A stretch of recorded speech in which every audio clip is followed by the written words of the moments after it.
Halo guys, kali ini aku bakalan sharing pengalaman pribadi aku tentang subchorionic hematoma atau dalam bahasa Indonesianya hematoma chorionik.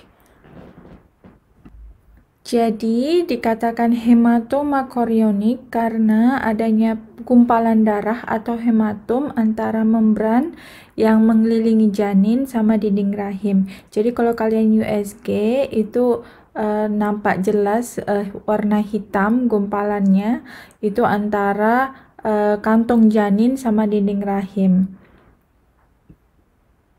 Aku bisa contohin gambarnya seperti ini.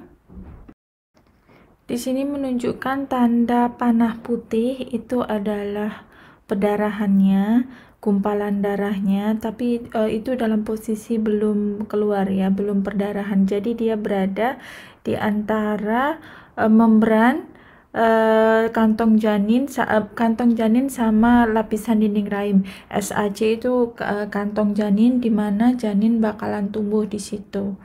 Jadi beberapa kasus sebenarnya ini tidak mengganggu, namun apabila pendarahannya terlalu kuat, biasanya bakal bayi atau janin juga bakalan ikut keluar melalui pendarahan tersebut.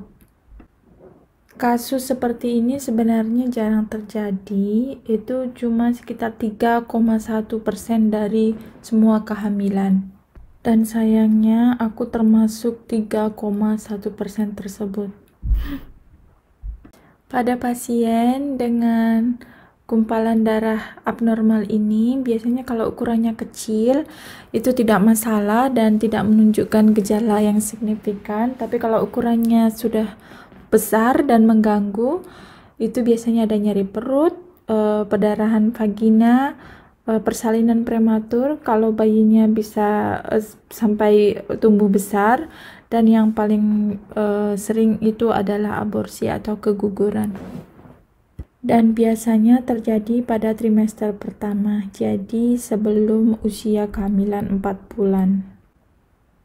Jadi sebenarnya kebanyakan dari kasus ini bisa sembuh dan hilang sendirinya karena penyebabnya juga belum diketahui begitu jelas. Namun pada kasusku sayangnya aku harus kehilangan buah hatiku. Nah, penyebabnya sendiri apa? Penyebab perdarahan yang satu ini memang tidak sepenuhnya dipahami, bahkan di Jerman ini pada waktu kehamilan itu aku selalu kontrol rutin dan aku selalu ketemu objin yang bagus, bahkan aku sempat sampai ganti objin sekitar 4 objin, dan semua mereka mengatakan bahwa penyebab ini itu nggak jelas datangnya dari mana. Mungkin pilihan satu-satunya karena wanita hamil tidak bisa diberikan obat apapun, obat untuk penghenti perdarahan atau injeksi apapun, satu-satunya mungkin yang bisa dicoba adalah dengan menyuntikkan, biasanya kita sebut progesteron atau dihidrogesteron.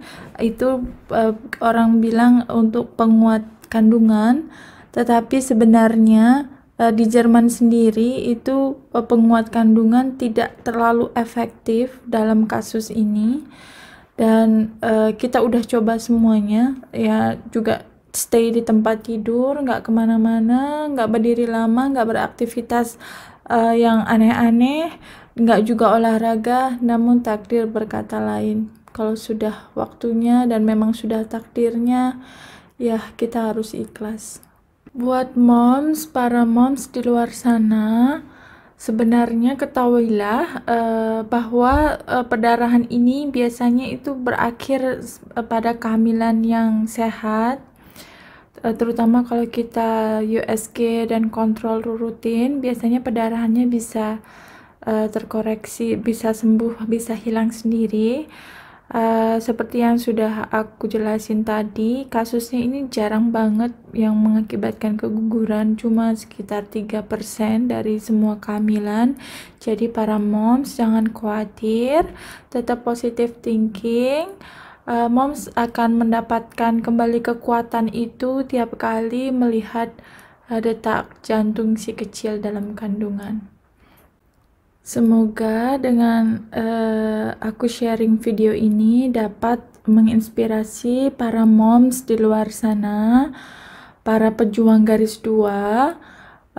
Apapun yang terjadi, kalian harus tetap berdoa dan berusaha, dan jangan lupa juga tetap positive thinking, rutin kontrol dan USG, kemudian makan makanan yang bergizi. Insya Allah semuanya akan baik-baik saja. Kalaupun terjadi sesuatu yang tidak diinginkan, percayalah bahwa itu memang sudah jalan yang terbaik. Terima kasih buat kalian semua yang menonton video ini. Semoga kita semua selalu sehat. Sampai jumpa.